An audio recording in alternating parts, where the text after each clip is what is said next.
4th unit of the landfill, which is located at 12500 West County Road 18 in Fostoria, Ohio. My name is Tom Meinert. I will be serving as the independent moderator of this meeting.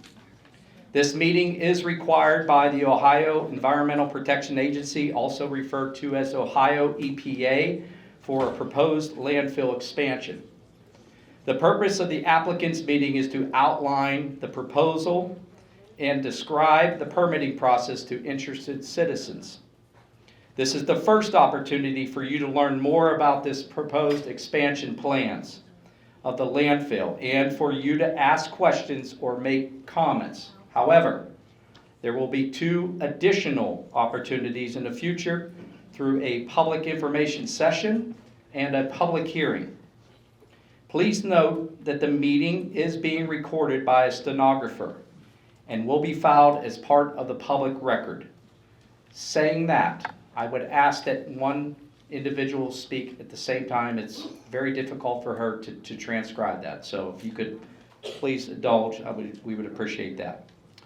If you've not already, I would ask that you complete the sign-in sheet. Some of you, I know we had the line, you may have bypassed that, but at some point this evening, if you've not signed in at the table, we please encourage you to do so.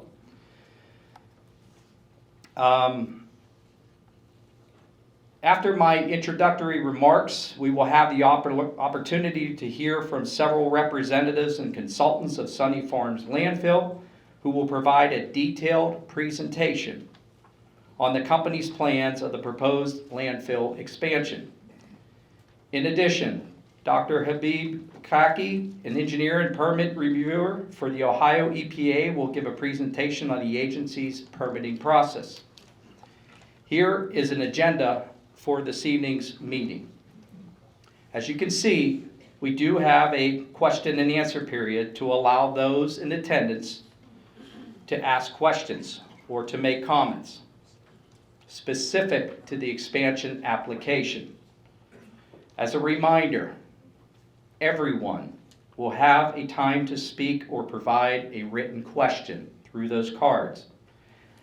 Allow them to speak uninterrupted, and please provide the courtesy of all the presenters as they are providing their information. The company is committed to answer any questions related to this application or project.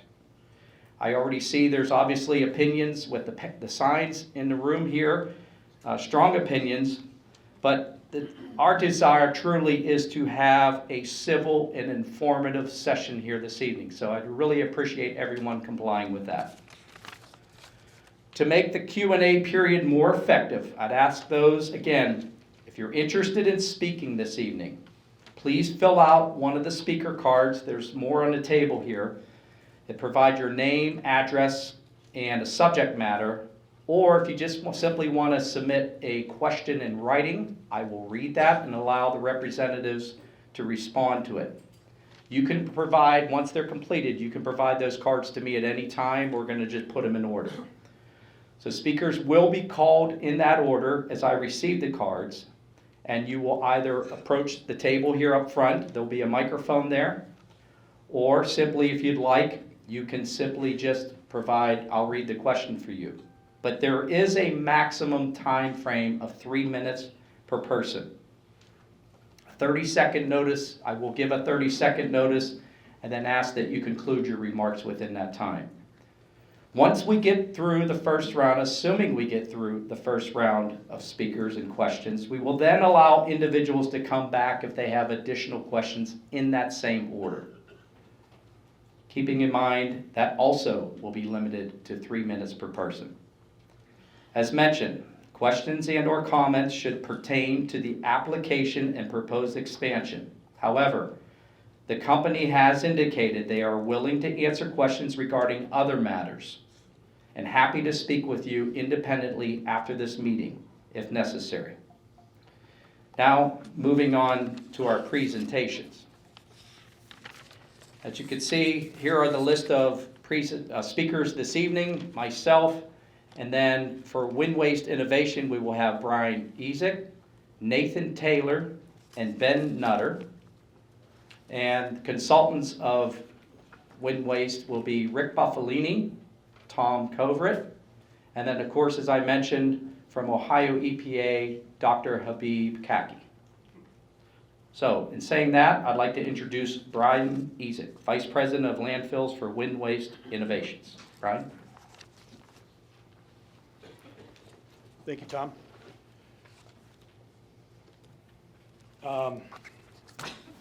I'm Brian Ezick, Vice President of Landfills for Wind Waste Innovations and Sunny Farms. I've been involved at Sunny Farms since March of 2019, when I started as their Vice President of Engineering and Compliance. I've seen a tremendous amount of change at Sunny Farms in the last 3 years. Thank you all for coming. This is an important meeting, and your attendance is appreciated. This is very, very impressive, right? It's amazing to see this, and this is a wonderful sense of community. I don't know if anyone's interested, but I think if everyone would like to maybe stretch, a round of applause for all of you showing up. I think that's really, really something.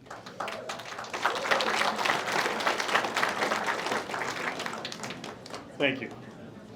So, in addition to the speakers that are noted by our moderator, I'm here with many of our frontline employees whose daily job is the safe disposal of society's waste. Right? They're protecting the environment every day by disposing of waste.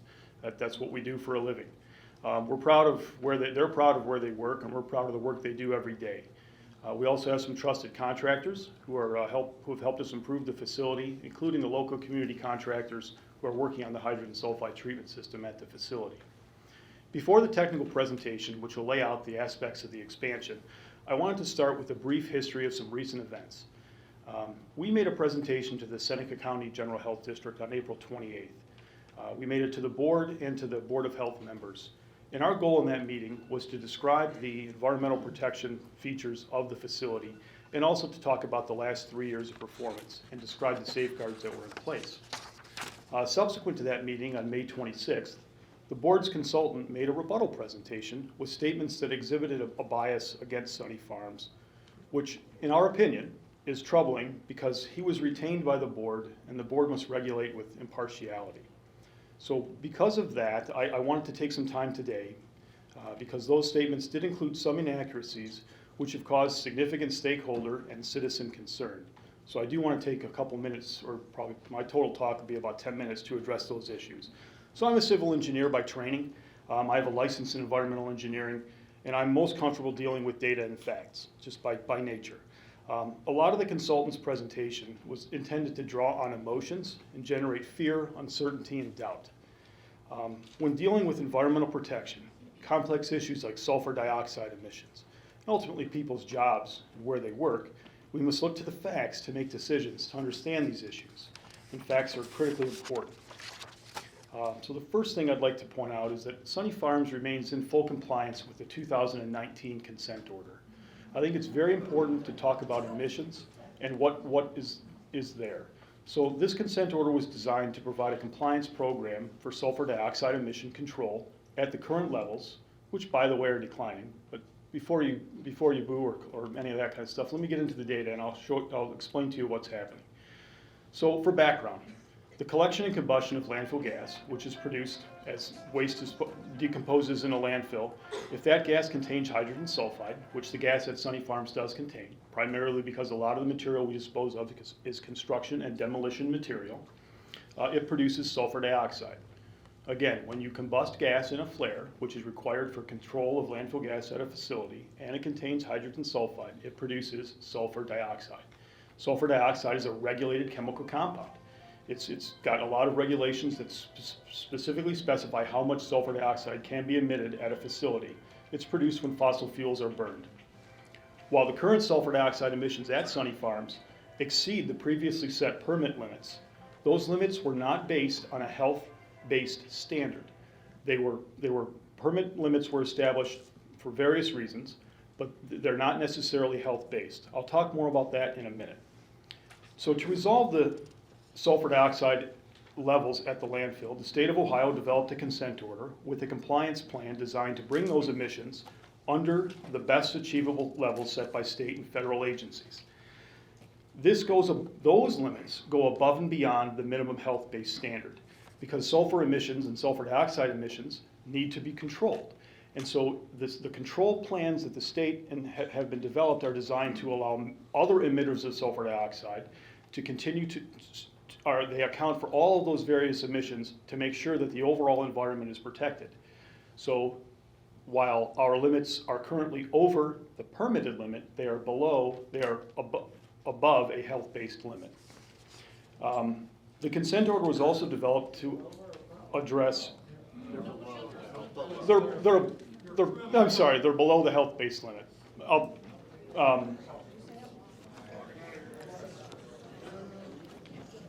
Folks, if we could please let him finish.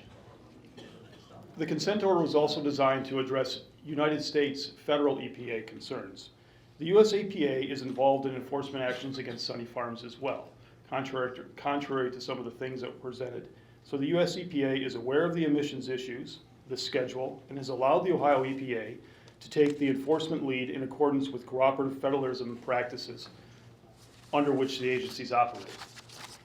The consent order compliance plan ultimately includes the construction of a multi-million-dollar hydrogen sulfide treatment system currently underway to remove the vast majority of the hydrogen sulfide from the landfill gas before it is flared to reduce sulfur dioxide emissions to a fraction of the current level. Between now and the completion of that facility, which is underway and has a deadline of just under 1 year from today, those sulfur dioxide emissions will continue to exceed the previous permitted but non-health-based standard. The consent order establishes a temporary interim limit, and this is very important, which is based on actual site conditions, weather data, and the local climate. This interim limit is protective of human health and the environment because the emissions meet what is called the National Ambient Air Quality Standards, which the US EPA has implemented to be protective of the most sensitive individuals and the environment. This means that sulfur dioxide levels at and around Sunny Farms are below the levels that will produce the potential negative effects of sulfur dioxide. This fact is confirmed by the Ohio EPA in their response to public concerns about health risks that was issued as part of the previously approved permit for the hydrogen sulfide treatment system. There was an awful lot of information that the agency included in there addressing health-based concerns of emissions. That permit, which was issued in December of 21, was also reviewed by the US federal EPA.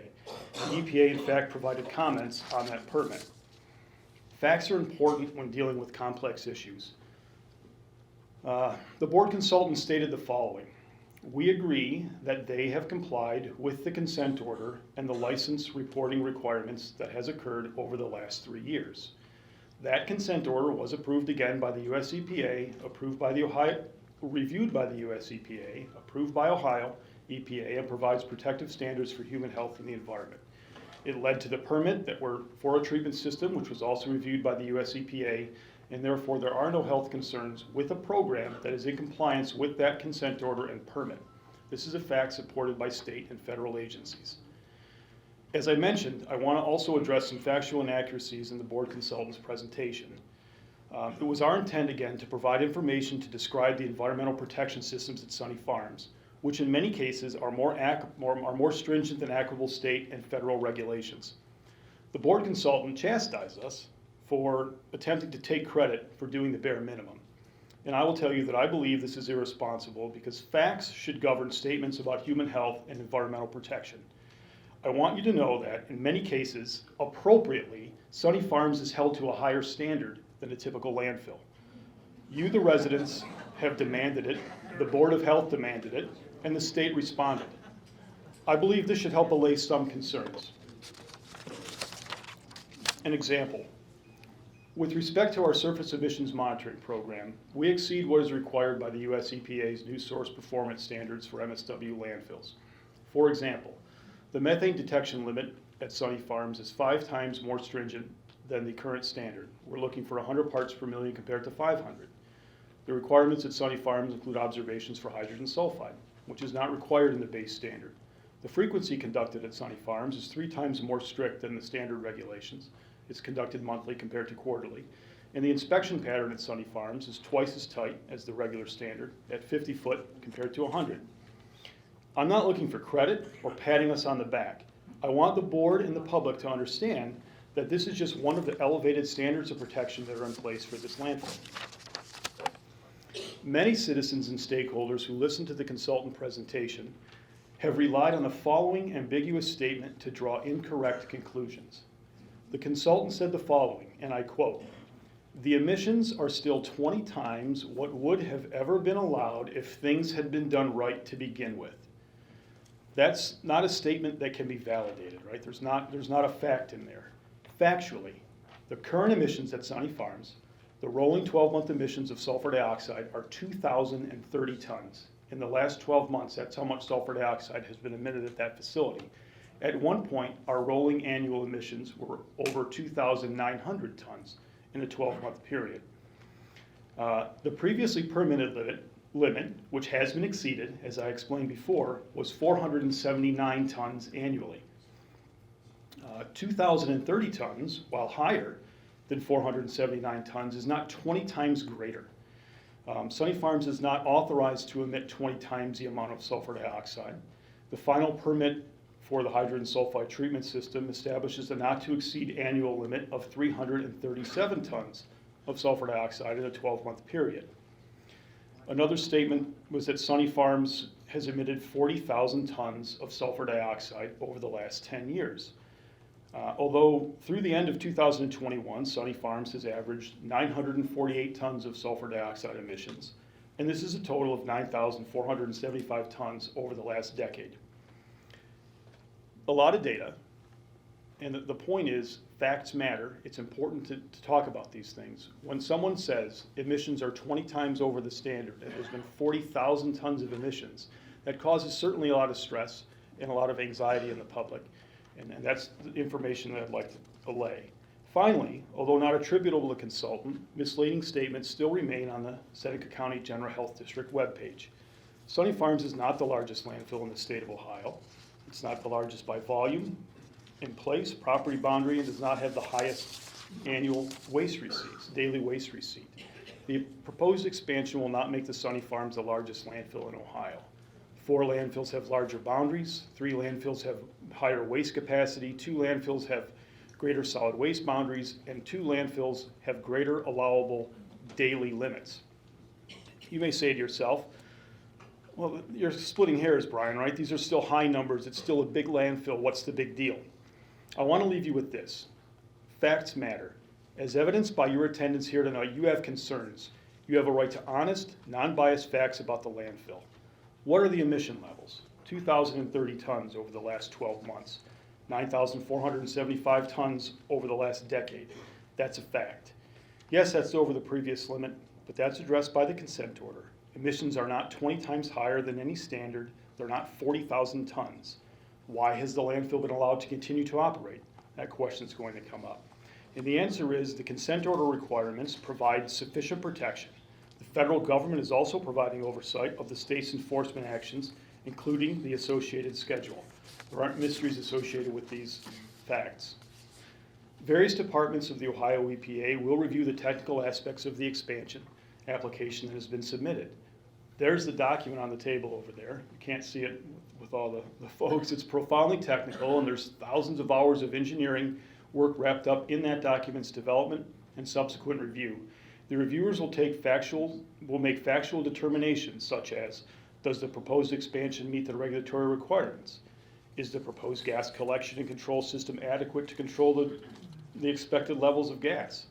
Does the proposed hydrogen sulfide treatment system have capacity for all waste that will be placed? Does the flexible membrane lighter meet the state requirements? Is the geometric configuration stable?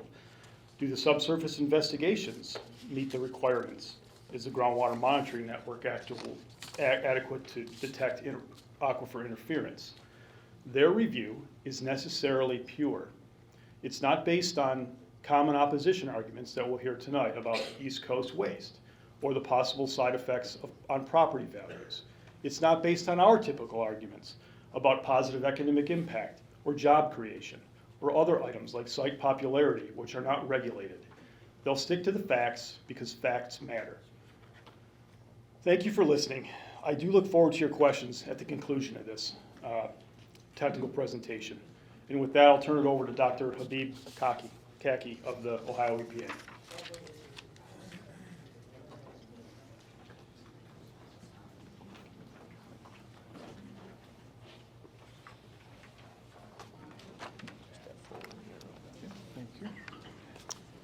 Good evening, everyone.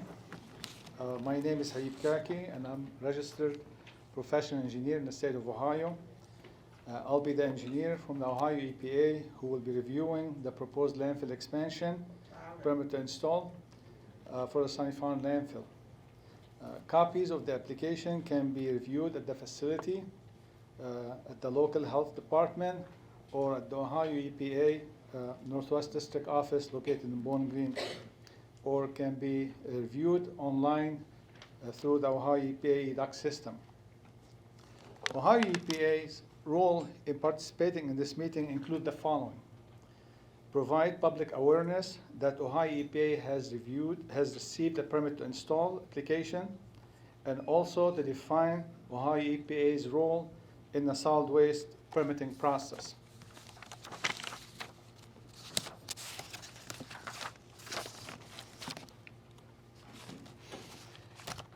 There are many different components of the permitting process. These components must be completed satisfactorily before a solid waste permit can be issued for a vertical, lateral, or total new permit. These items are obtaining various Ohio EPA permits, involvement of the public, meeting siting and location restrictions, meeting certain technical requirements, obtaining solid waste license annually from the health department, and obtaining and maintaining closure and post-closure financial assurance. And I will go over most of these requirements on the next slides.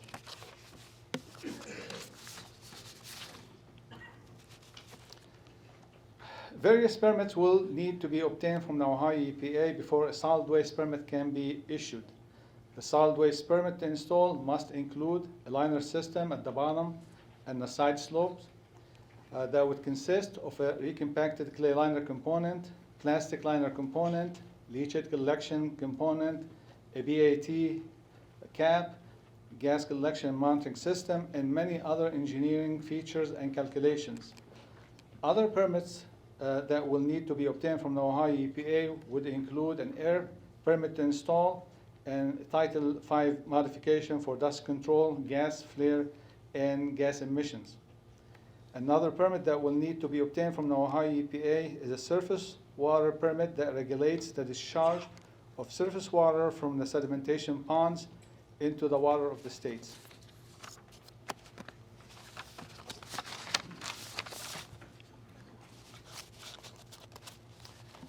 Public involvement has many requirements that will need to be satisfied. The first step in the process is posting a public notice.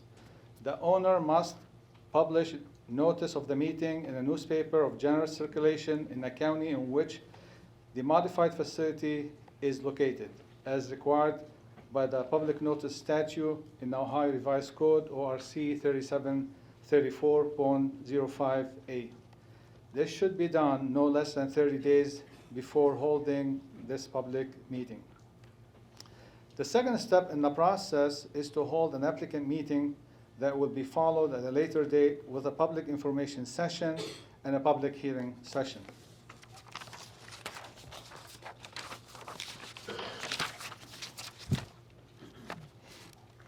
Applicants meeting. The applicants meeting is the second step in the public involvement process, which we're having today. The applicant meeting must be held by the owner of the facility, and the purpose of this meeting is to outline the proposal and describe the permitting process. It is held before Ohio EPA starts its review process of the permit to install applications. The applicant must distribute an agenda at the meeting and provide for transcript of the full meeting.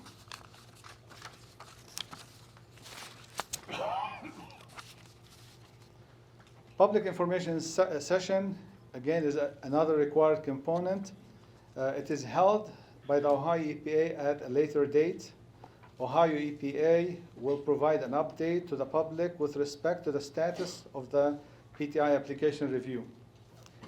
It is typically scheduled after Ohio EPA completes its review of the PTI application and will respond to any questions that you may have regarding it.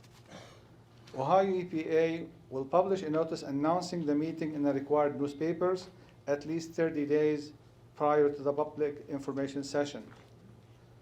Also, prior to the public information session, Ohio EPA will issue a news release and send a citizen advisory to each person on the interested party list for the facility.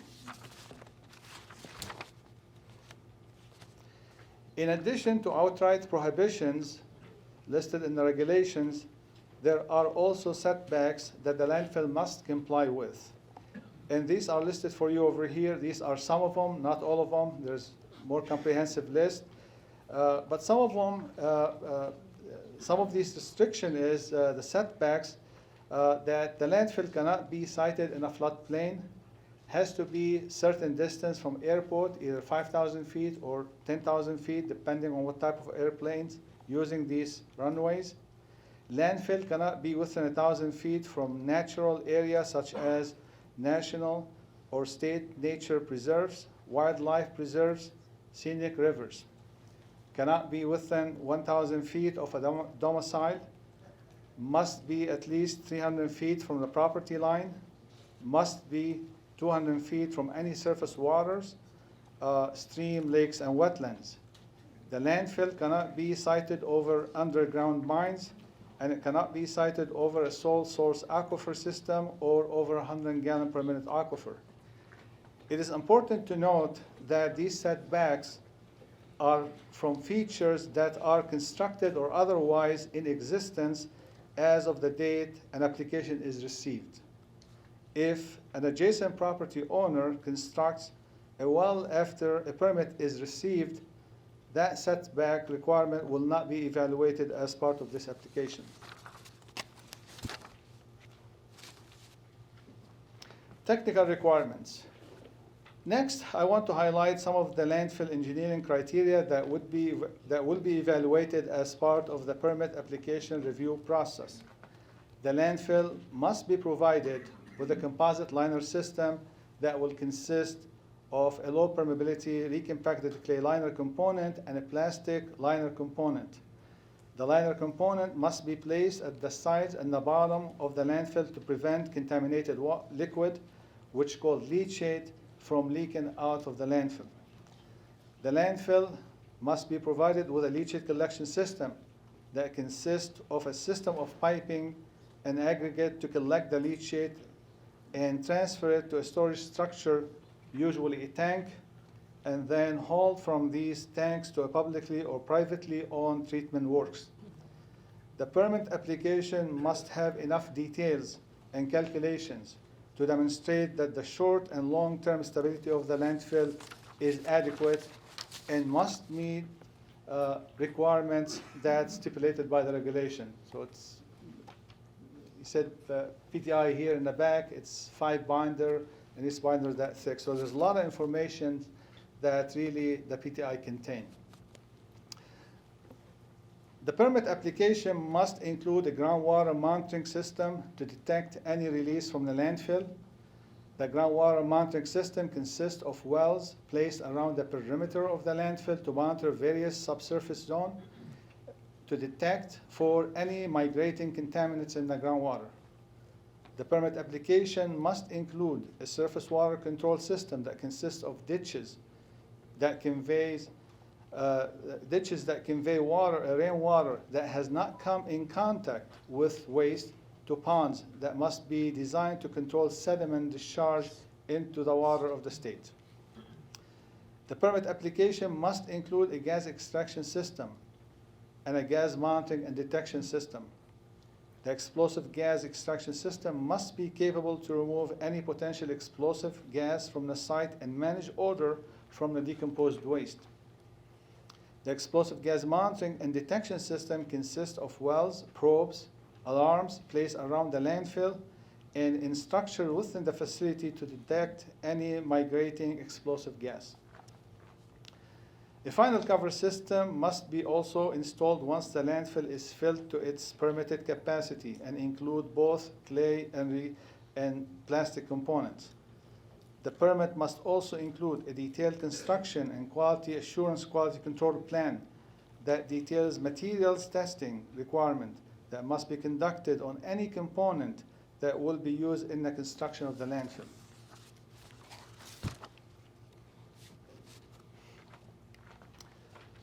Public hearing, again, it's another required component. The purpose of the public hearing is to take verbal and written comments from the public for the record.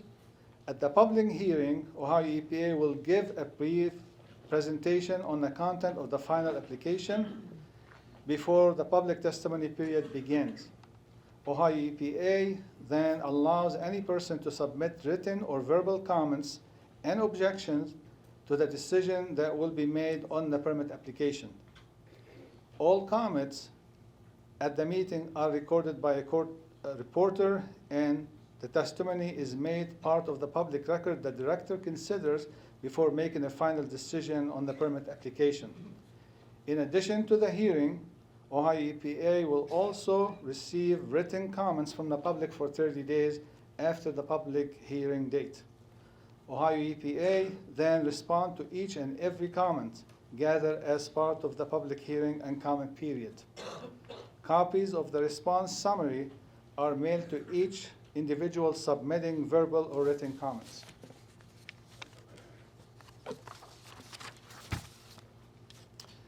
Here are some of the important timelines associated with the PTI application. We received the PTI application on May 6, 2022. We're holding today this applicant meeting on June 8th. Then the next step is Ohio EPA would review that PTI, and it's gonna take some time before Ohio EPA can do that, and we're gonna issue comments to the owner. Comments regarding deficiency, not meeting the regulations.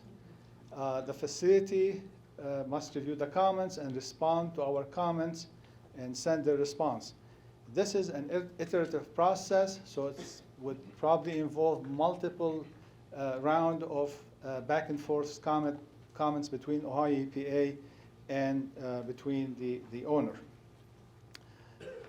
After that, once Ohio EPA get into a position that we're comfortable that the regulation has been met, then this is when we're gonna hold the public information and public hearing sessions.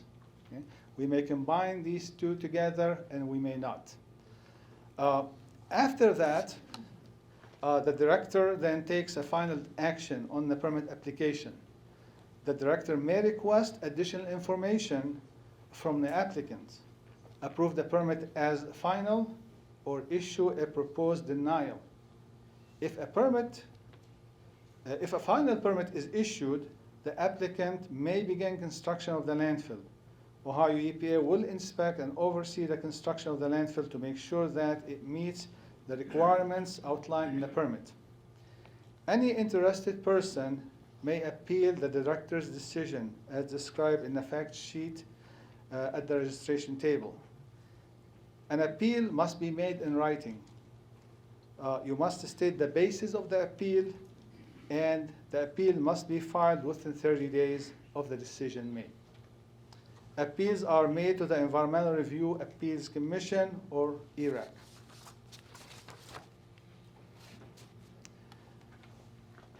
Here's some information that you may find helpful. So we left limited copies of guidance document that you may find helpful, give you more information regarding the public involvement and the permitting process.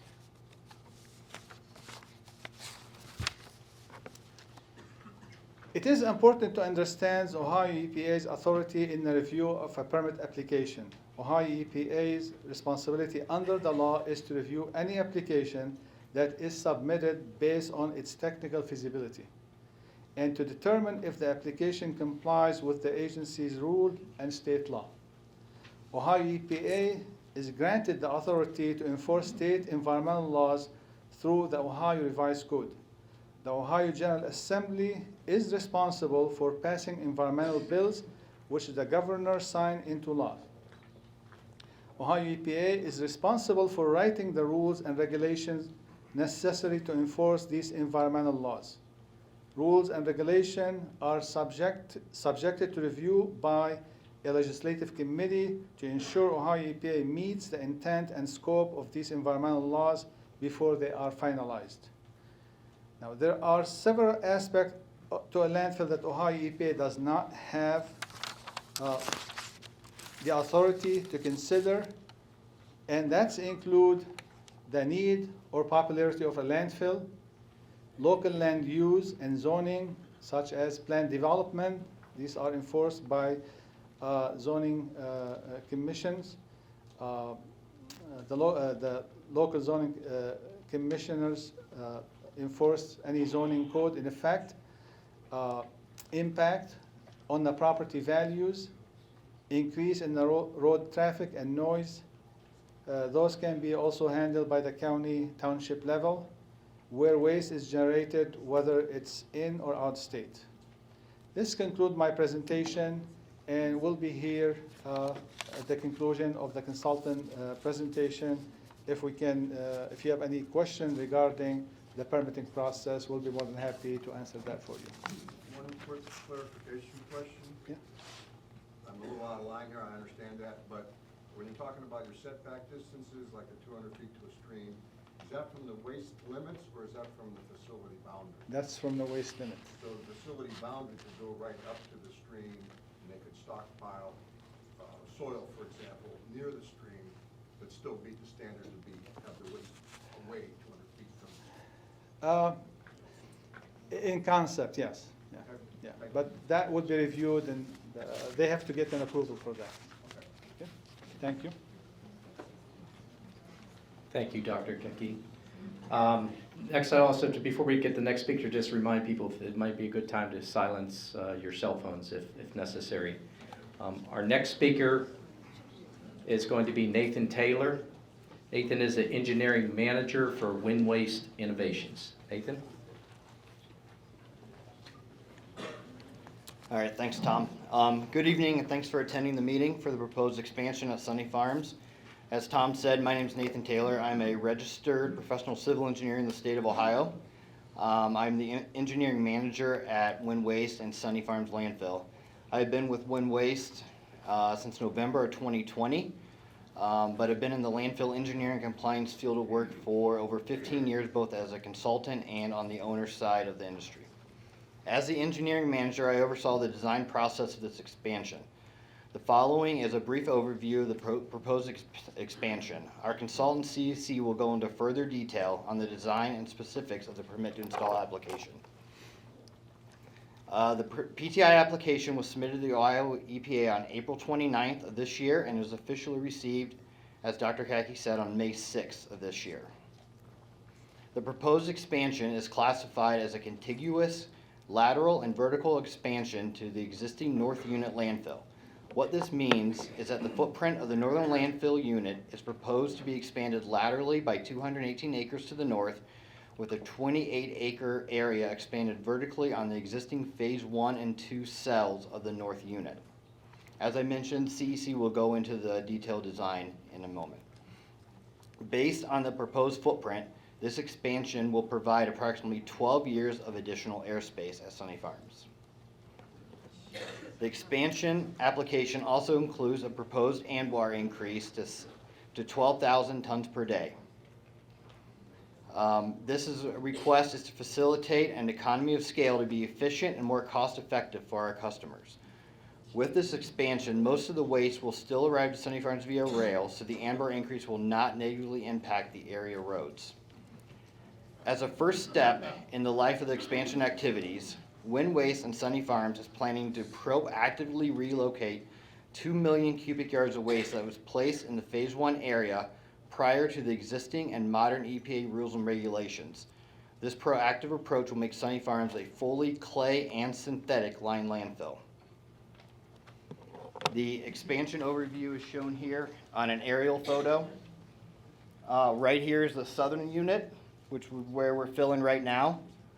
We have the northern unit up here, and then in the magenta line is where the proposed expansion is located. The phase 1 area that I mentioned is this square right here. Thank you.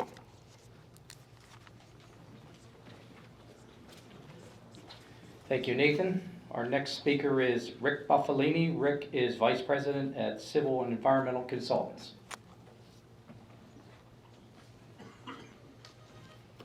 Hi, everyone. Yeah, my name is Rick Buffalini. I'm a professional engineer with Civil and Environmental Consultants. You'll hear us refer to as CEC to make it easier to say.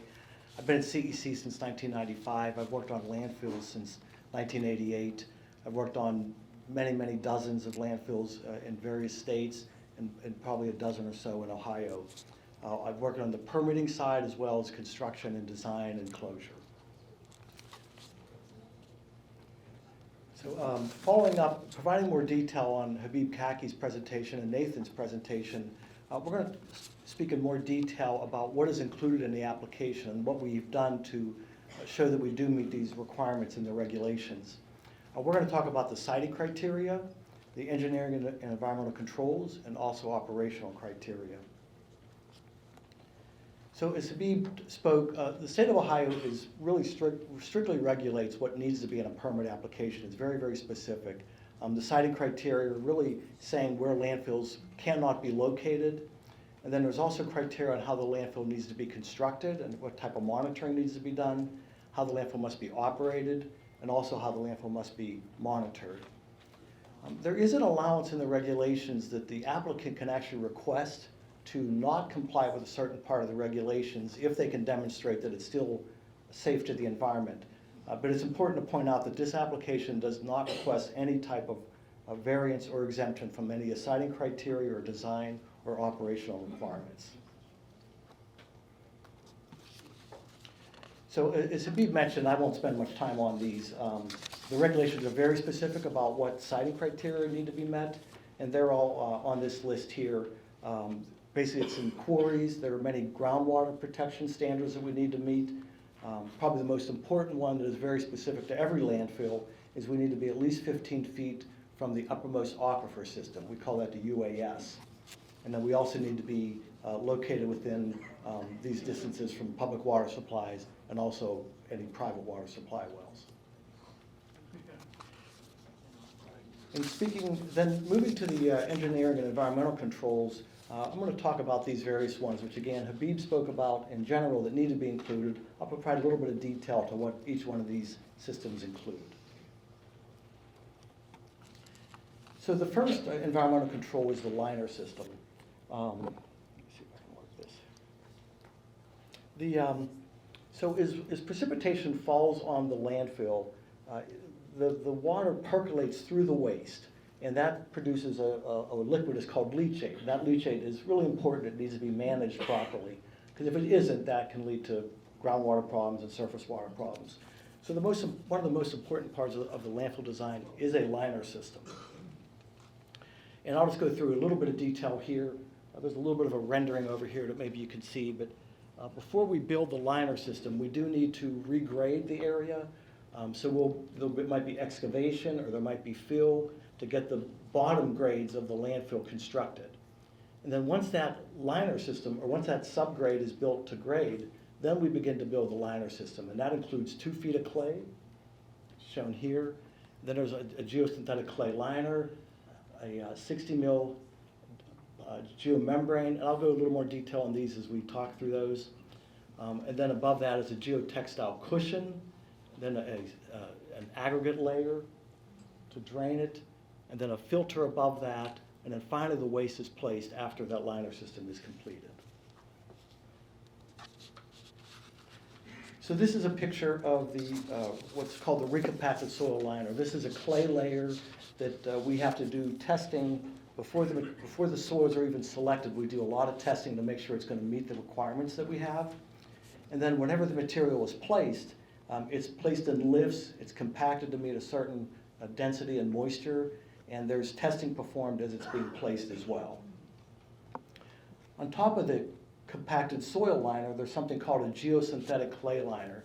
This is a geosynthetic material that has bentonite inside of it. Bentonite is a clay that is very, very low permeability. It expands many, many times. So this layer of geosynthetic material is actually equivalent to 2 feet of clay. So between the recompacted soil liner and the geosynthetic clay liner, it's the effect of about 4 feet of compacted soil.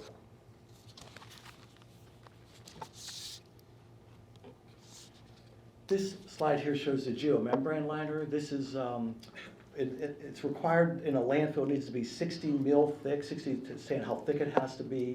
It's what's called high-density polyethylene. HDPE is very chemically and physically resistant to any waste or leachate.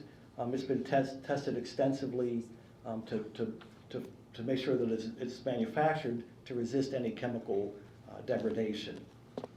There is, just like the clay liner, there's a lot of testing that is performed on this material as it's being produced. After it's produced, we do more testing to make sure it meets the requirements that we specify. And then as it's placed, the seams are welded together, and there's extensive, what we call construction quality assurance, CQA. Extensive CQA is performed on that to make sure that there are no holes or punctures in that geomembrane.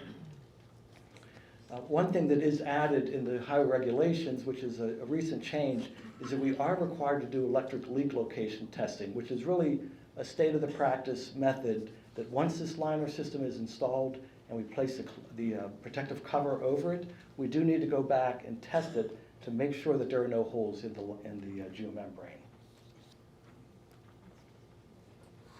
The picture on the left is just this geomembrane being deployed over the compacted clay liner, and the picture on the right is showing a person welding that geomembrane. And then all these seams that are welded are tested. The next layer is the leachate collection layer. So this consists of several components unto itself. There's a geotextile cushion. A geotextile is commonly called a filter fabric. It's like a thick layer, and that is intended to protect that geomembrane underneath it from any puncture from this overlying stone. The stone has a very high permeability, especially in relation to the clay liner, and that is to drain any leachate away off of that liner system as quickly as possible. We have to make sure that the head, the thickness of liquid in that layer cannot exceed 12 inches. So the floor of the landfill is sloping towards leachate sumps, and this stone is allowing the leachate to keep draining. And then above the stone, we place a geotextile filter. It's another fabric, and that is really there to keep sediment and things from getting into that the sand layer, and clogging. The application does include some alternate leachate collection layer options, which might be a thicker stone layer or a geocomposite drainage layer. And those are just in there just in the event that the owner would want to build a different option. They all comply with the regulations, though. So the other part of the leachate collection system is this piping system I had mentioned. So there's pipes at all the low points, and it collects the water from that stone layer, and it drains it to a low point in the cell, in the landfill. And each of these, this is called a leachate sump. And in that sump, there's a pump, or multiple pumps, and that pump is to pump the water out of the landfill before the leachate level gets too high. The lower we keep the leachate level, the less chance of any leaks. That pumps to a force main, a piping system that's double contained. So there's two walls in it to provide extra protection. In case the inner pipe would leak, it would be contained in the outer pipe. And it's pumped to a dual contained leachate storage tanks. And again, those tanks are they're dual contained leachate tanks. If the tank would leak, it would be captured in the secondary containment. And then that leachate is hauled off site to a wastewater treatment plant. It's permitted and designed to treat this leachate. These photographs here show the stone layer being placed above that geotextile cushion, and the one on the right shows the piping that pipe will, like this is in progress, that pipe will end up getting covered with stone, and that piping is really there to convey the leachate to that sump as quickly as possible.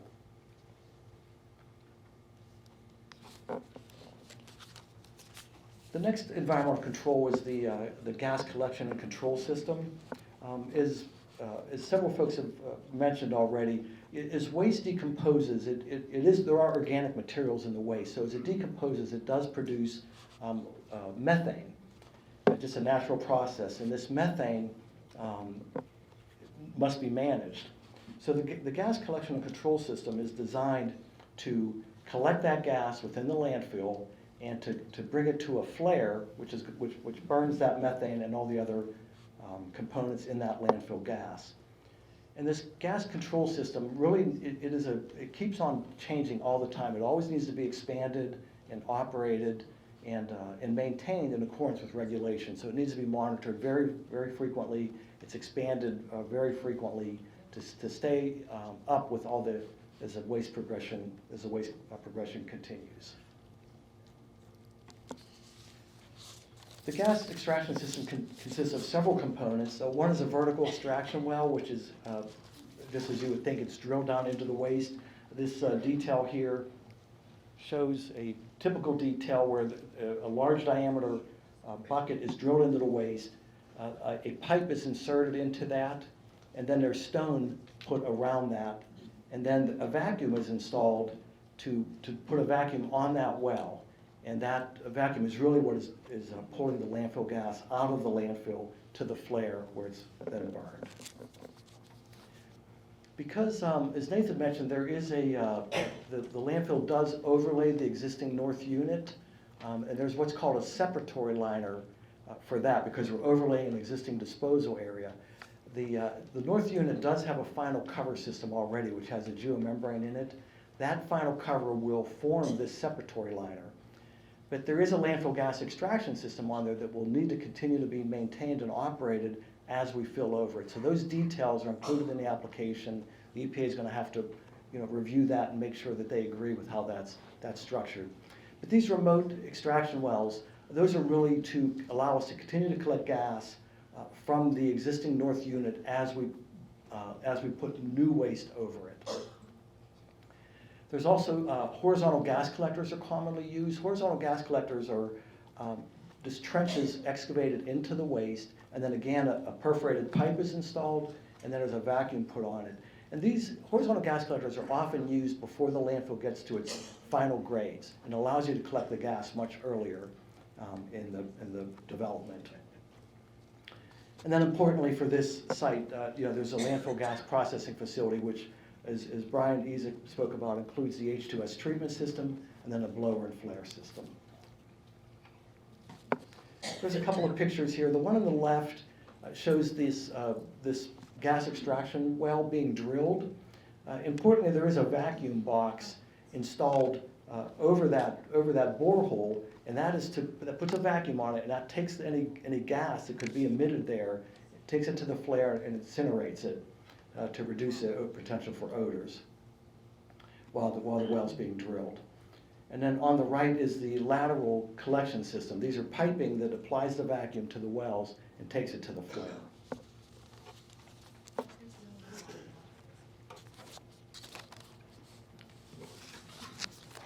The next surface water management, or the next environmental control, is the surface water management system. So as several folks have mentioned, this is really there to control precipitation that runs off of the landfill that has not been impacted by the waste.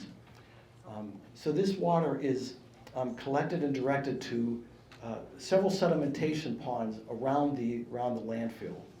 And ponds are commonly, what they do is they allow water to calm and to settle and to be retained so that the sediment can drop out of the water before it's discharged.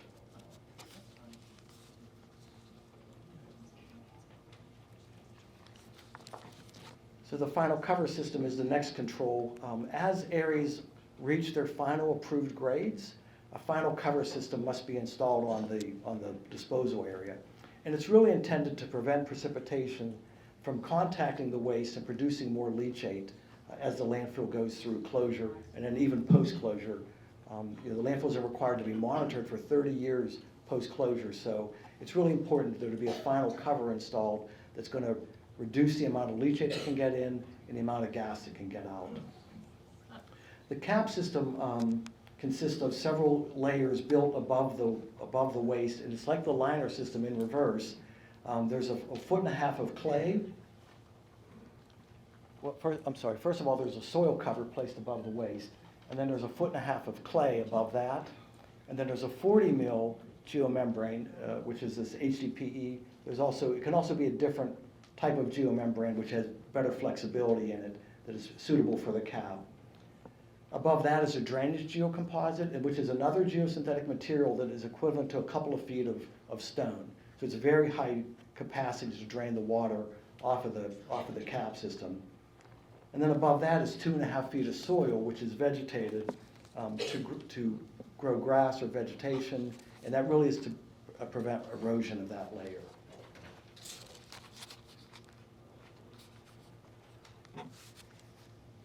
So moving to operational criteria, which are also addressed in the permit application. Importantly, this landfill only accepts non-hazardous waste. The Ohio EPA has totally different regulations for hazardous waste disposal facilities, and they're regulated differently than a municipal solid waste landfill. The permit application does have to include what's called a PCB and hazardous waste detection plan. And really what this plan is, what the plan is for is to keep these prohibited wastes from being accepted at the landfill. A couple of things that are included in that plan is that the waste generator needs to provide a written description of the type of waste, how it's generated, and what is in the waste. Sometimes laboratory analysis is required on that waste to make sure that it meets the requirements. And then wastes are monitored as they're received to make sure that there's no prohibited waste being accepted. And then finally, there are requirements for routine inspections of the waste material as it's being accepted. The next operational criteria is the cover. The landfill waste does need to be covered at the end of each day with soil. That's really to control litter and odor. And for areas that are going to be inactive for 30 days or more, additional soil needs to be placed on those areas. An important part of the operational criteria is the leachate management. I mentioned to you these leachate sumps. They have these pumps in them. So these pumps need to be maintained. There's alarms on them that will go off if the leachate level gets too high or if a pump malfunctions. So the pumps are set on automatic levels to turn on at a certain level and turn off at certain levels. There's a lot of maintenance required in operation for the leachate pumps. Also, those leachate collection pipes I'd shown you, those need to be cleaned out to make sure they're still operating properly and not clogged. And then also the leachate tanks and the dual contained force main I mentioned to you, those are also need to be monitored periodically to make sure there's no leakage. And then finally, the operational part of the permit application also addresses how it's built and operated sequentially. So landfills are built one cell at a time, and so there's a lot of detail in the permit application on how it is built and filled in phases.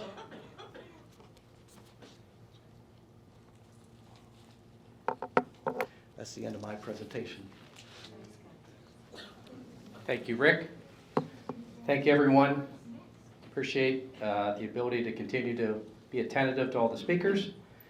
We just have 2 more speakers left until the question and answer period, so we're going to get right into that.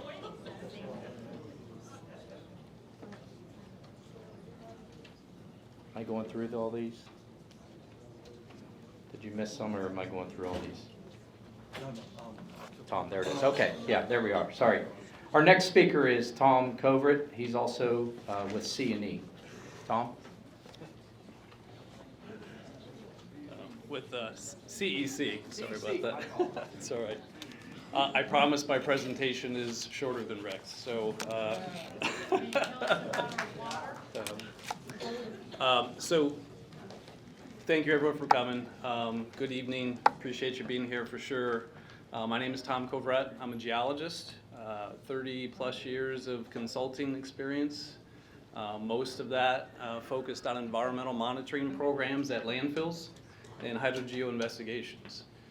So those are the 2 items I'm going to be talking about tonight, and we'll dive in with the hydrogeologic site investigation report. As mentioned earlier, it was submitted on April 29th. It is part of the expansion package. The hydrogeo report goes along with all the engineering evaluations that Rick was just describing. It's a very comprehensive document. If you've had a chance to look at it, there's lots of tables, there's figures, there's maps, there's cross sections, and that's required to do all that. And so we provided a very comprehensive document. What's in there is a review of both regional conditions and site-specific conditions. And when we talk about site-specific conditions, we're required to evaluate the subsurface beneath the proposed expansion area. And how we did that was we installed 65 borings in the proposed expansion area to collect data, subsurface data, groundwater samples, etc. We also used historical borings that were installed as part of the North Unit expansion years ago. And there were 79 historical borings that we used from that investigation. So a total of over 140 borings more than exceeds the requirements by the regulations for characterization of the area. So what did we find? Sorry guys.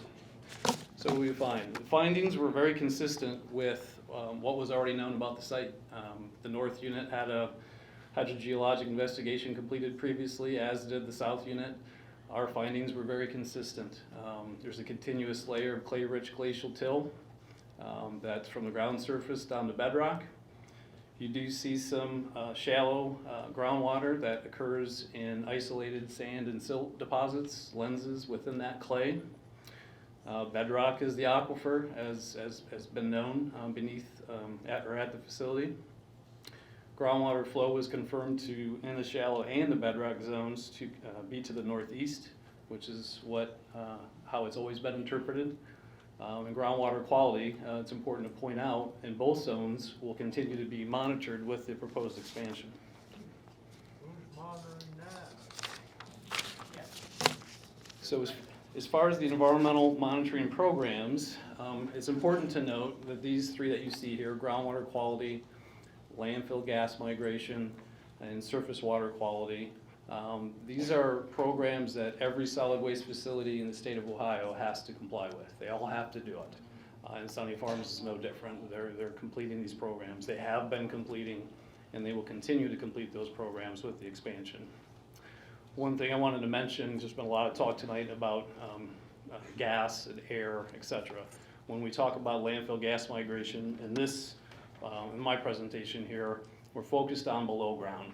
It's migration of any gas from the landfill below ground, not air, not ambient air. And again, that's a requirement for the facility to do that. So we'll talk about the groundwater quality monitoring program first. And again, remember, all landfills, all solid waste landfills in the state are required to complete a groundwater quality monitoring program. Excuse me. So the proposed network will consist of 68 existing and proposed wells that will surround the facility. All sides of the facility, 36 bedrock and 32 shallow wells is what's proposed. Samples are collected twice a year, semi-annually, so about every 6 months. Those samples are collected by an independent consultant who collects the samples, and they submit them to an independent laboratory who is certified. They're certified through the state, and they actually complete the analysis of the samples. So the data, the groundwater quality data that's collected under the program is evaluated extensively, statistical evaluations, groundwater flow maps, etc. That is all completed by an independent consultant and submitted to and reviewed by Ohio EPA. One thing I wanted to point out here is every one of those submittals is required to be certified by a a qualified groundwater scientist. So there's a definition of that in the regulations. Every report has to have an affirmation statement, so that qualified groundwater scientist certifies that what he is or she is submitting is valid, is representative, is accurate. The site, it's important to note that the site is in compliance with the groundwater monitoring requirements.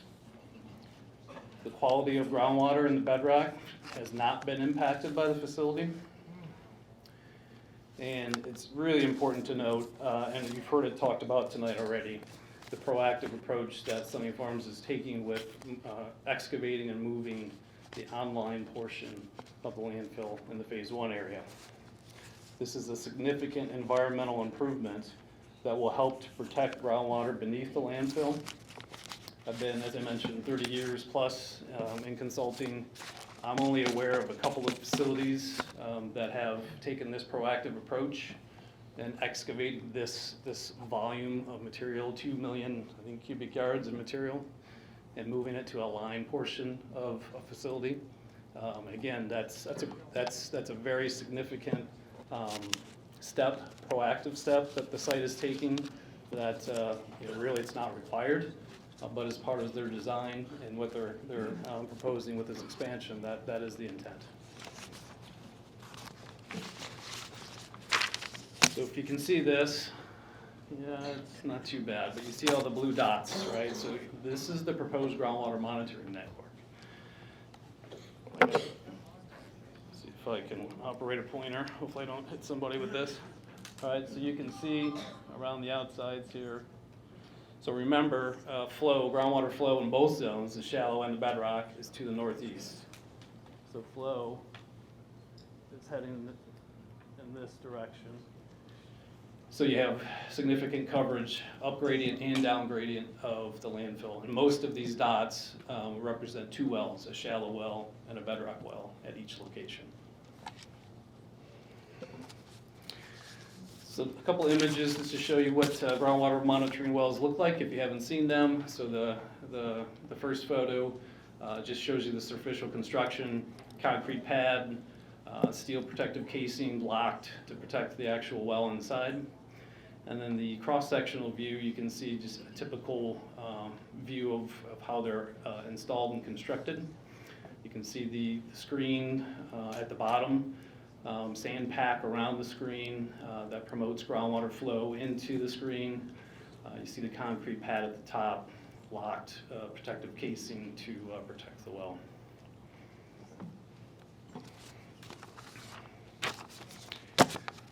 So the next program I want to hit on for a few minutes is the subsurface landfill gas monitoring program. Again, remember subsurface. We're not talking above ground, this is all below ground.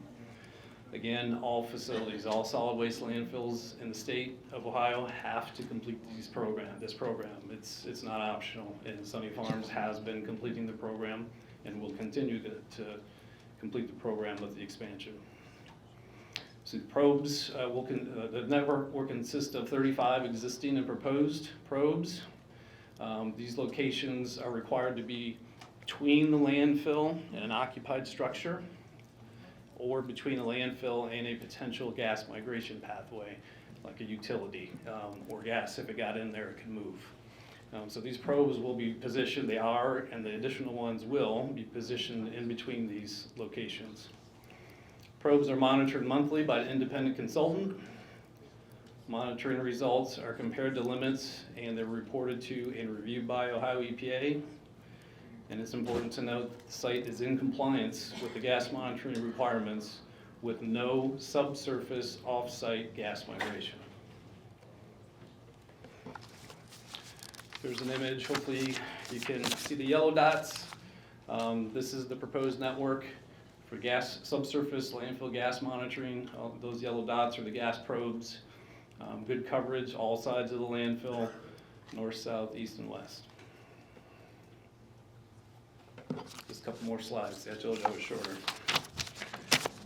The last program here that I wanted to mention is the surface water quality monitoring, and Rick had already kind of walked you through the said ponds and their intent.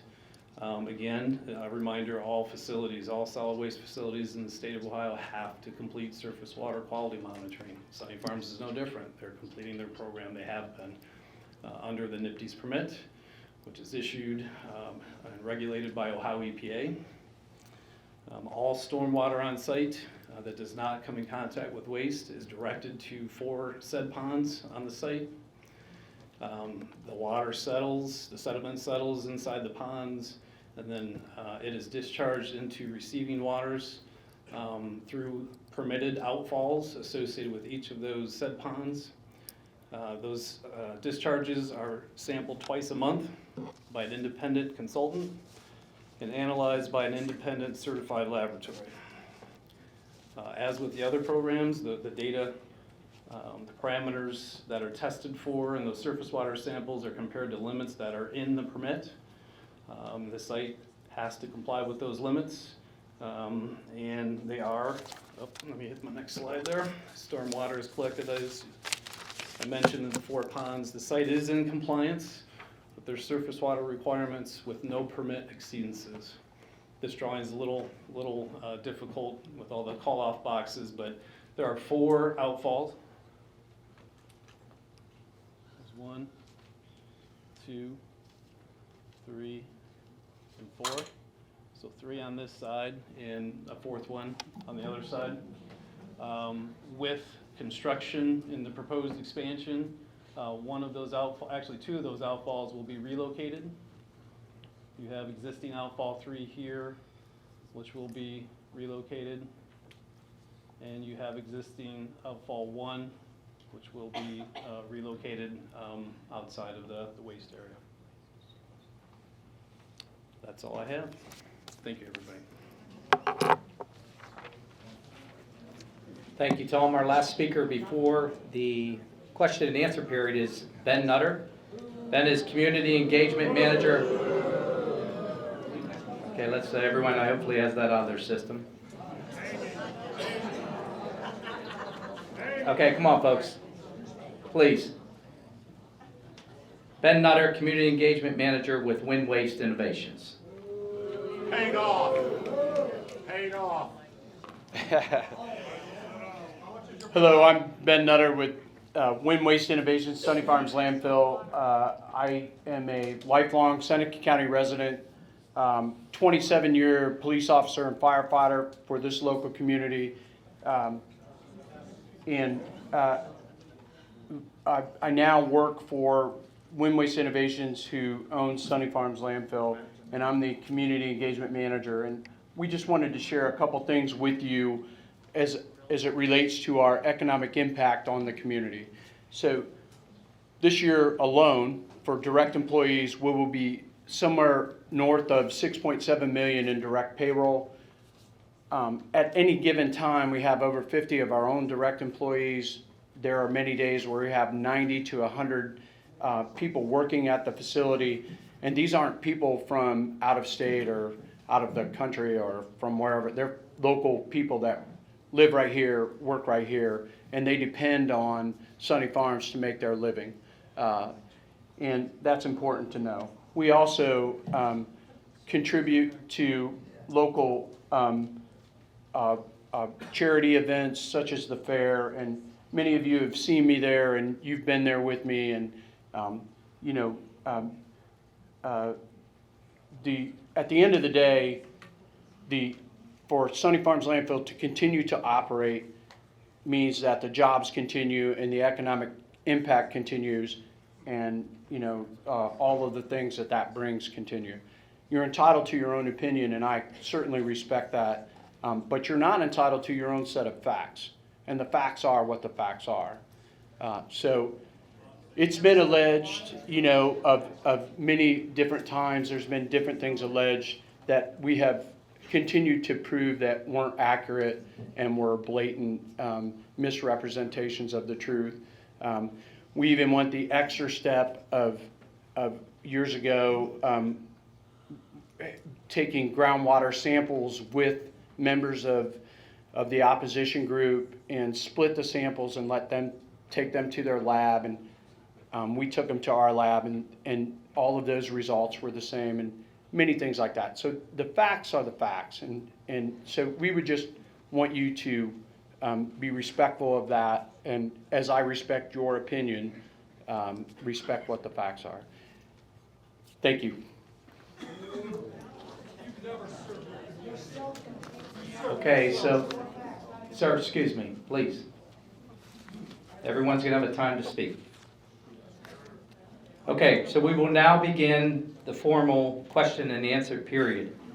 As a reminder, if you're interested in speaking, if you have not already, there are forms up on the table here that you can fill those speaker cards out with your name, address, email, and the subject matter, or if you simply want to submit a question in writing, you can do so and we will read it.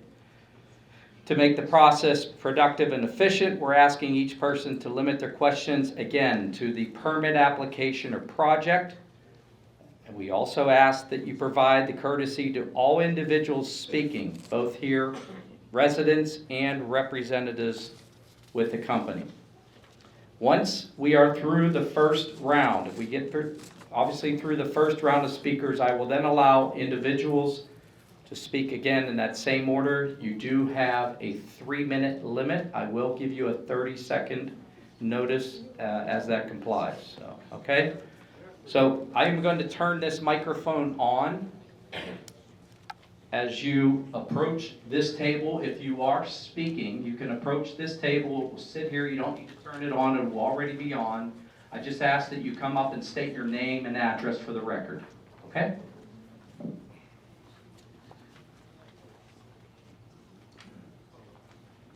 And I'll apologize in advance for any names I do not get correct. But our first speaker is Fred Zerger.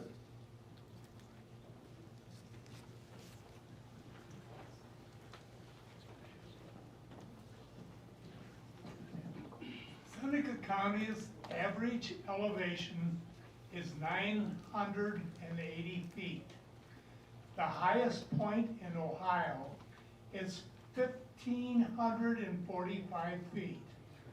I don't want to see Sunny Farms landfill import waste so that we can compete to be the highest point in the state. Thank you.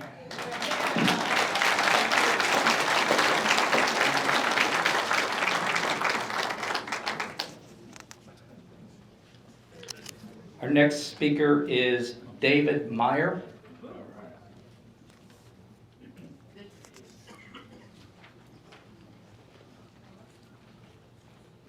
Thank you. You're welcome. 3 minutes. Hi, I'm David Meyer from Fostoria, Ohio. And I've been suffering the taste of bad water in Ohio, in Fostoria. And now it's turning the toilet brown. I mean, it's actually, we gotta clean it every day almost. It's getting terrible. And I don't know why this is happening, but it sure has to do something with Sunny Farms. And some of my views are philosophically coming to light as fewer people control the ends and the means of free and happy society.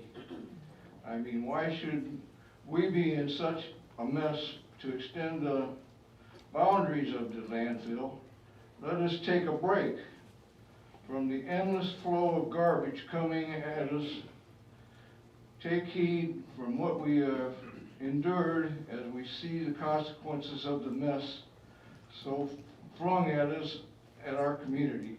I say take a 10-year hiatus from this receiving such trash, and maybe our water will taste better. I think we should take a break from receiving all this trash and see if we can get some better environmental protections around here.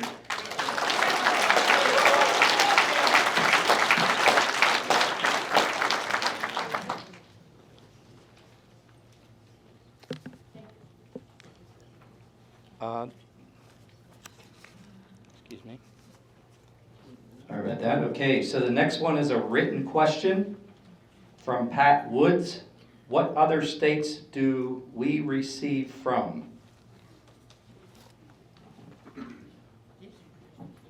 We currently receive waste from Ohio.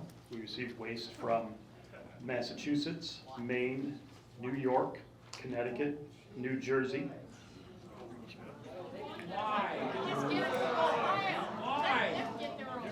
I think those are the states. Waste flows based on waste flows based on the ability to be able to safely dispose of the waste.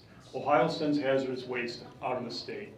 Other wastes move beyond geographic boundaries. While unpopular, it's just a fact. Much like an industrial facility that produces automobiles, which has emissions or can potentially tax the environment and produces goods and services, our business relies on waste, and that's our commodity that we sell. As long as those wastes are managed in accordance with the regulations, that's what governs the flow of waste. So are you saying you get paid to take the trash? We're taking questions. If you have a question, I appreciate it. There's more times you can fill out a form. We're gonna, please, fill out a form. There's a lot of people who have already signed up. We're gonna go in that order to try and make this as efficient as possible. I appreciate that.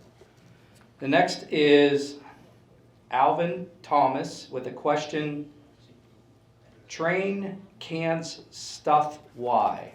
I don't know if there's a better explanation. Is Alvin, I don't know if anyone, train cans why? Train contents. Oh, okay, sorry. They're delivered there, and why are they?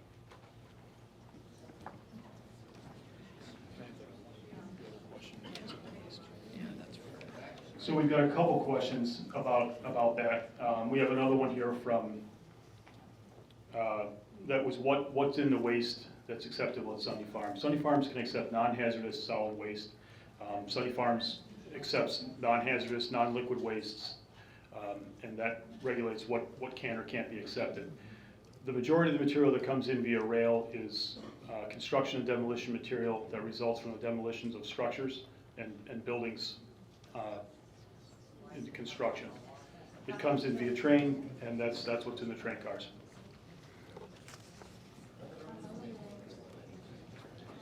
Okay, our next speaker is Virginia Rochester.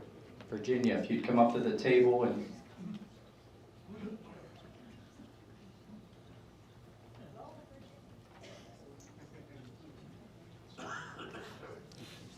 Right there. Thank you. My name is Virginia Rochester, and I live in Fostoria. I have a son and his family, and grandchildren and great-grandchildren. I really don't like the water, and I had a question. This Alicci water, at one time I heard it went to our water treatment plant. Is this true? No. Where does it go now? It doesn't go to Foster Treatment Plant. I'm a city council person. Oh, It does okay. not. Okay, please let her finish. Go ahead, please continue with your question or statement. I've had people come to my city, Fostoria, from Tiffin, and they say, your water is terrible, we won't drink it. Yeah. They'll ask for bottled water instead. I just think it's unfair to have this trash come from the other states. We got enough here. And if we would recycle stuff, it would be a lot better.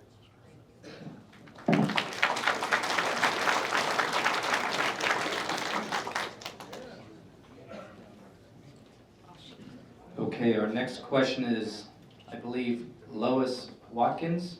Hey, won't you let me ask my own question? Do you have a phone? Is this yours? My name is Lewis. Oh, I'm sorry. My apologies. I couldn't read that. You can use that microphone right there. I will. Okay, thank you. You know, we at one time did have a wonderful town, but then the dump got bigger and bigger after Jay's shift went out.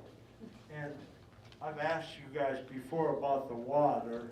I use well water, and the water is no better. And people, how many in our township right out here are dying of different types of cancer that you never hear of? The water can't be drank at my house out of my well where oh, I'm so upset with you guys. People from Findlay, the health department, they're gonna put city water in my house in 3 years. That was 22 years ago. Wow, right on the ball we are. and now we gotta put up with stuff we can't drink. Put your clock down, nobody cares about it. We're here talking about something now. We're here talking about our city. Are we not Americans? Are we not Australia people?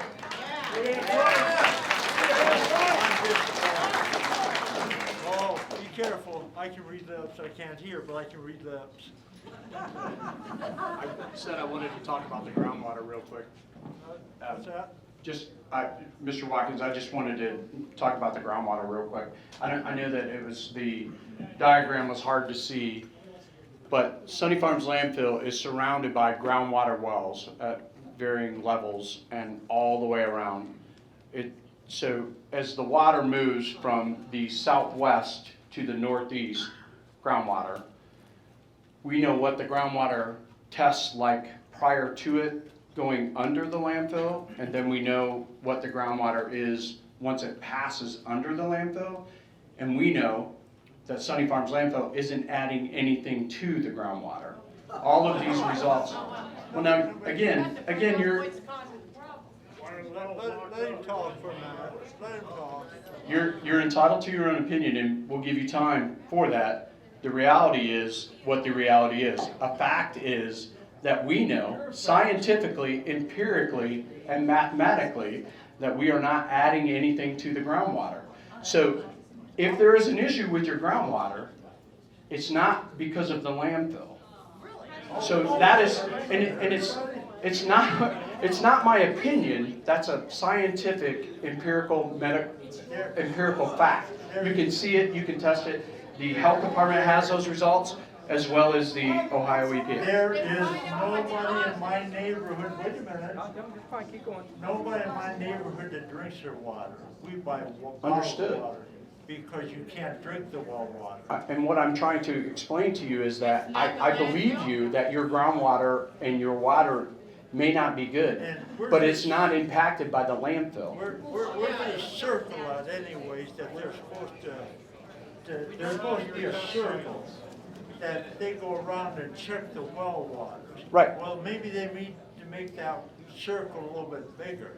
We absolutely would entertain that, and when we work with the Seneca County. I talked to you at one time. Yeah, we did. We spoke. Yeah, and I gave you the number for the health department to make sure that they could put you on that list if you wanted to be on that list. Nobody returns any calls. Oh, I returned your call. So. Yeah, you did. Yeah. But, I mean. It just again. And I don't want to get these people all excited, but I'm not happy with the water. I understand, and I wouldn't be happy with it either if my water were brown. But I think it's important to note that the facts, the scientific evidence, empirically proves that we are not adding anything to the groundwater. And so we have all those tests. You may not be, but what about the... Well, somebody may be. Okay, that's acceptable. That's acceptable. All right, let's keep moving. And lots of questions. Again, I see hands being raised, but if you have a question, please fill out a form. That's the only way we can do this. Okay, so we have, again, I'm sorry for this Leonard Schoeneck? Schoenecke, my apologies.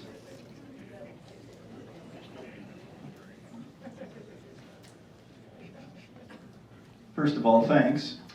I was interested in the article that appeared in the Tiffin Advertiser Tribune, which one of you folks said that the characterization of the air quality was incorrect.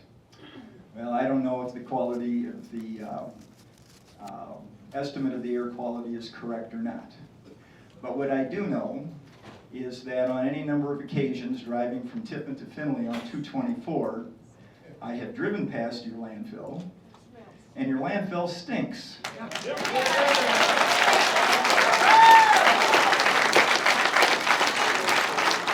And the nature of its stinking was that we had the windows in the car up. Now, for 10 or more years, people have been putting up, at times day to day to day, with the reek that comes off of that landfill. Now, you can't possibly think that the response of people to this is unreasonable. I don't agree with people hooting and hollering, okay? But going from 7,000 tons a day to 12,000 tons a day, now the odor seems to be better, but it's only been better for what, 18 months, a couple of years? Sunny Farms has been operating, and I don't mean to be insulting, but if you were characterizing Sunny Farms' performance over the last decade and a half, incompetence, indifference, neglect, those are words that kind of fit. The landfill is here, we're stuck with it. But it seems to me that having a application for an expansion after so many years of poor operation, if Sunny Farms can operate for 15 more years in the current situation and not produce any more problems than it already has, then yeah, maybe we should, what, 60% increase in the capacity of this place? 30 But seconds. maybe, but right now, I just don't think it's justified in any way, shape, or form. I'm amazed that we're standing here talking about this.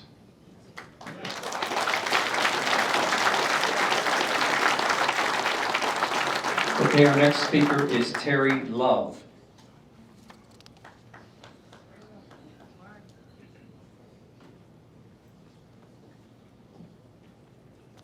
Hi, my name's Terry Love. I live in McCutcheonville, so my mother lives within a quarter mile of the dump. I just want to say before I ask my question, I did submit these to Elise Wineland and Heather Lauer of the EPA. They were at the last one, and I got no response. They said they were eager.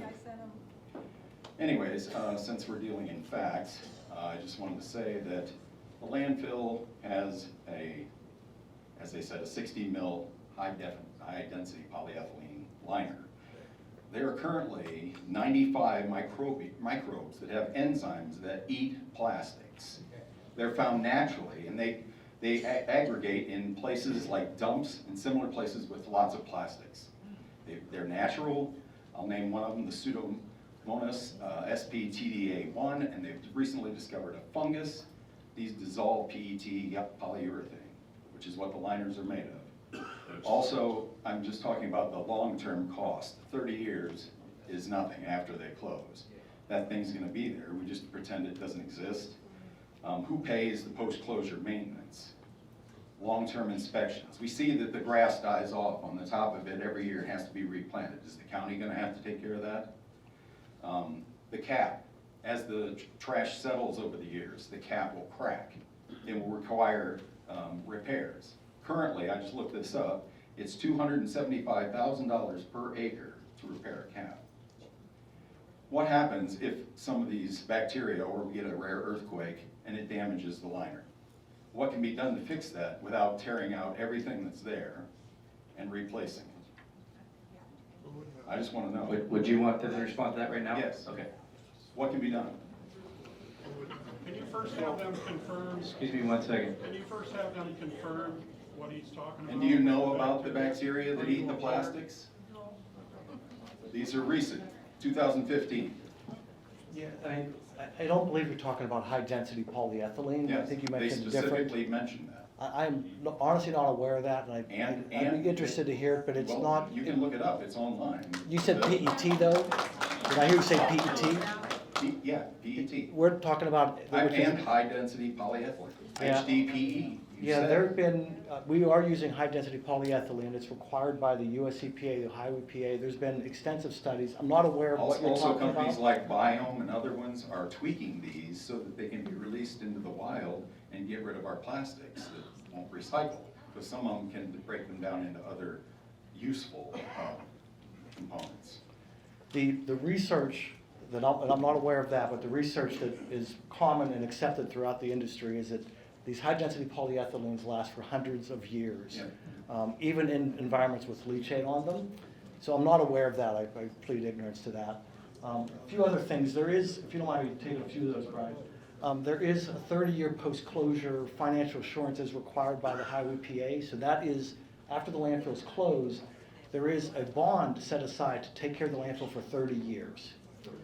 What after that? And then after that, very good question. After that, there does not need to be a bond in place, but the owner of the property is still fully responsible to control that. They just don't need to have a bond. And what if they spin that off as a shell corporation, declare bankruptcy, like many have done to evade liability?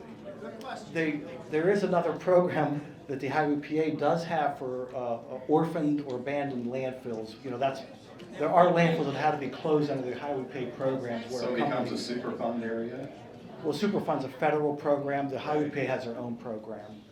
And then one other question, you had very good questions. The other one on the seismic stability, that is a very fair question, and we do have to design the landfill to withstand even earthquakes.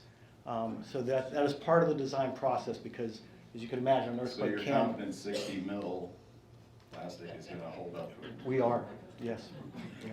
And that's not my opinion. That's a lot of other researchers who are much smarter than I am. And it that is have my looked at this. understanding that the slopes are not capped.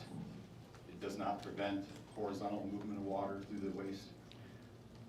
Did you mean the ones that are not capped? Is that what you said? I said slopes of the sides are not capped, so No, water no, can they're- move horizontally, correct? No, the sides are capped as well. The whole landfill disposal area is capped. How is that sealed in? It's well into the geomembrane liner at the, so the liner at Because the I bottom mean, comes even up. the EPA's estimates of an average landfill, it leaks 10.6 gallons, I think it was a month, into groundwater. I'm not aware of that. I don't know that that's true, but I don't know. Have you guys ever seen that? Okay, thank you. We're going to move on to our next, appreciate that. Thank you.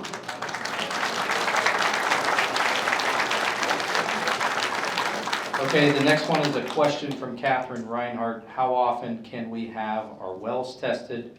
Will Sunny Farms pay for it?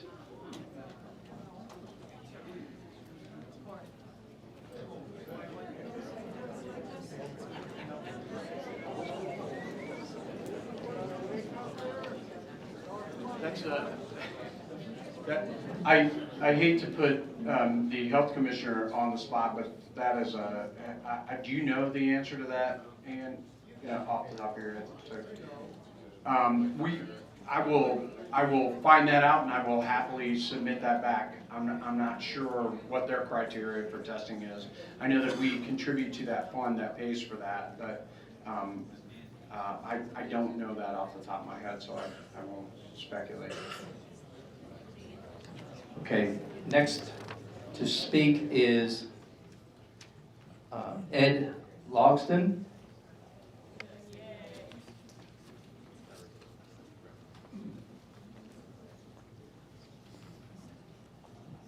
My name's Ed Logston. I live in Fostoria. Right now, I'm the city council person. I'm also on the Board of Health. I'm not allowed to talk representing the Board of Health. I'm not allowed to.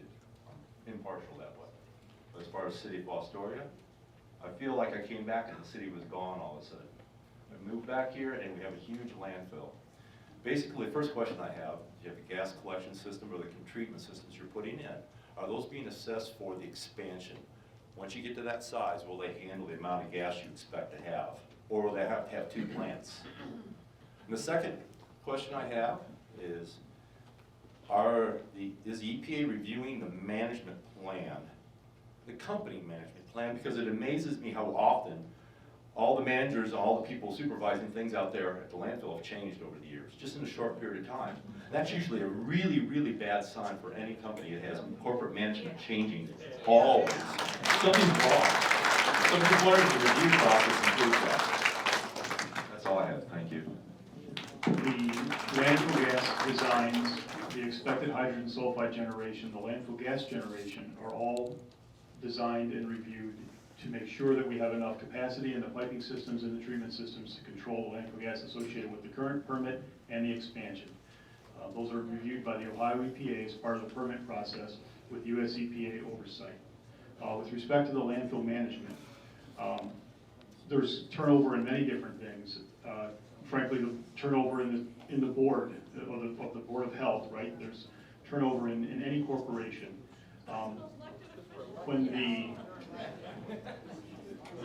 Yes, certainly they are. The turnover at the landfill happens at any organization. When the last general manager, Crystal Young, left the facility in September of 2021, I personally took over direct oversight of the operation, and there were many days a week. The operations manager was there. And I've been personally involved in this facility for the entire time that I've been with the organization since March of 2019.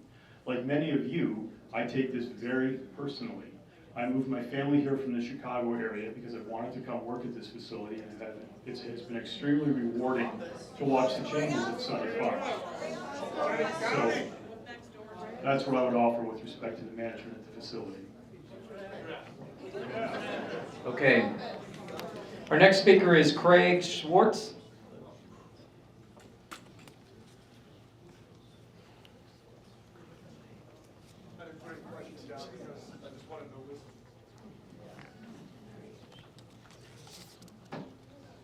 I'm Craig Schwartz, and I'm actually from Upper Sandusky. I'm running for public office, and this was very, very fantastic to see this kind of turnout. The question I have actually a couple of questions. The site life estimated to be about approximately 12 years. Is this just for the expansion, or is it the entire site? So you're just looking at 12 more years for this whole the whole thing? Yeah, the expansion adds an additional 12 years. What is your expected life expectancy then of this landfill? With the expansion, about 18. 18 years total. Now, you talk a lot about the piping and everything else. Is there venting going on, or is it just flaring? Are you venting? No. Anything out into the air? No, there's the landfill gas extraction wells that capture the methane and transfer it to the flare. So you're confident you're getting complete sequestration going on, capture? Yep. But no recycling? You're not using it for energy or anything like that, right? Not at this time. Prior to waste going to the landfill, it's recycled upstream, right? There's anything of value has been removed, metal, wood, anything that's got some of those things have been reduced at the source of generation. Was that ever explored by your company to do carbon capture for energy Currently, purposes? right now, the hydrogen sulfide levels in the landfill gas do not allow us to do something beneficial with it. Once we complete the hydrogen sulfide treatment system, the landfill gas concentrations will be suitable for development, whether it's a direct energy development at the site, whether it's injection into a pipeline for high BTU purposes, but the gas will become commercially viable once we remove the hydrogen sulfide. All right. And this is a tri-county landfill, correct? No, that's not correct. Landfill is, in Ohio, waste is restricted to the county in which it's generated. Okay. So do you have, looking forward, where are you looking to put the next landfill? Because it's got to be on your plan. It's got to be on your radar at some point. We are continually looking for landfills. We just bought a landfill in Georgia. We've got a landfill in New Lexington, and we're looking to leverage our business whenever we can. But nothing here in Seneca? Not at this time. Not at this time, that's what they said before, they said that before, not at this time.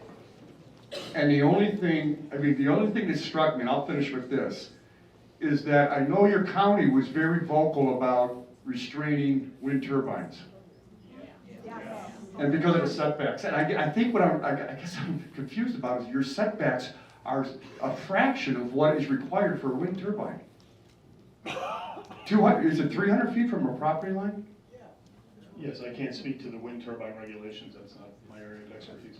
All right. And I noticed that Bill Reinicke, is Gary Click still here? You guys passed a law in this state allowing county commissioners the authority to rule on wind turbines and solar farms. And yet you're not allowing local residents here to determine their own fate.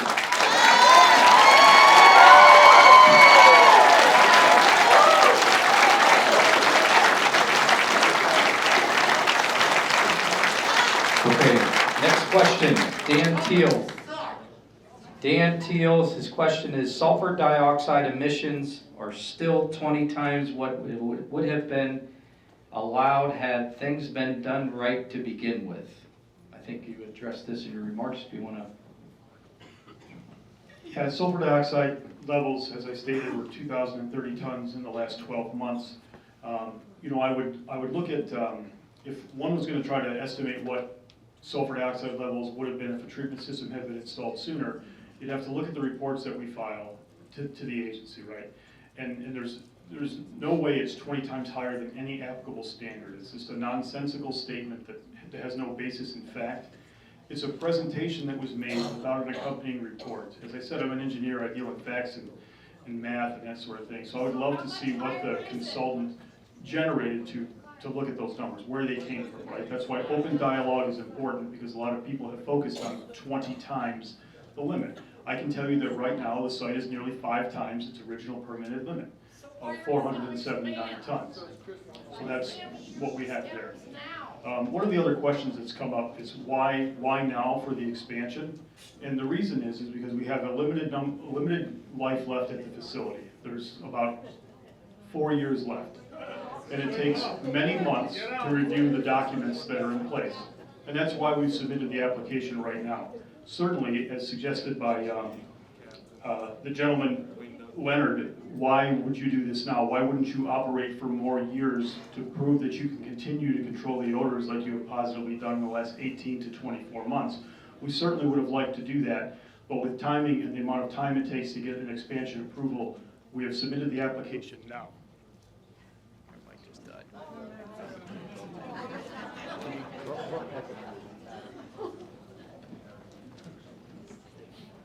We're going to get a new battery for that microphone. Our next speaker is Myra Spires. Where's Myra?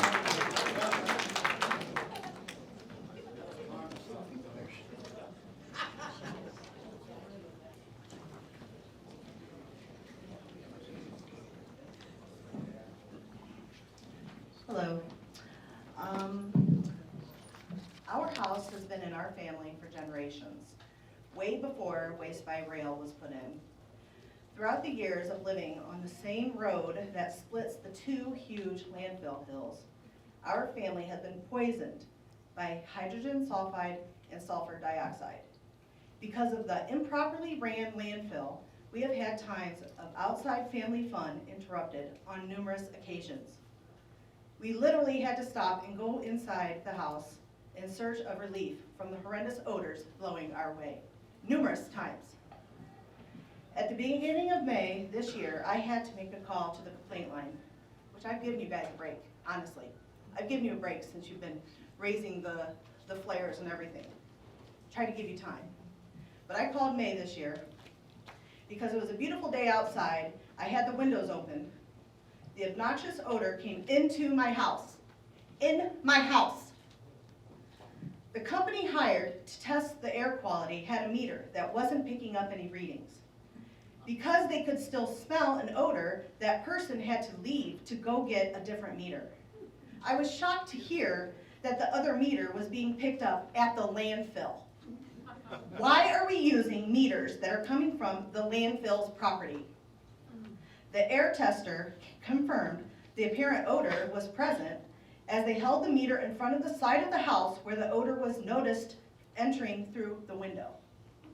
No reading was registered that day. Why are we relying on the landfill's equipment to test the air quality? We should have our own independent equipment to ensure calibrations and readings are accurate. I have offered my property to have a permanent meter to test the air quality, and for some unknown reason that was denied. I want to know why. Why won't you put it on my property? If there was more effort or opportunities of public input back then as there is today, perhaps we wouldn't be in this position. Lastly, I'm sick and tired of having to plan get-togethers based on the wind direction and weather.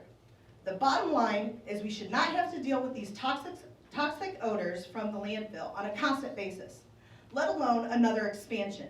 Are you kidding me? Think about how many more years We all have to suffer. This is not the quality of life I want for my family, my children, or anyone else for that matter. You helped create this monster. It's time for you to fix it.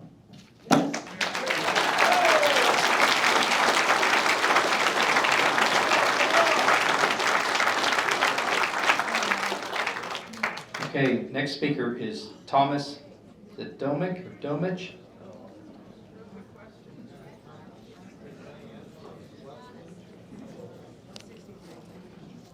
Did I say that correctly? Thank you.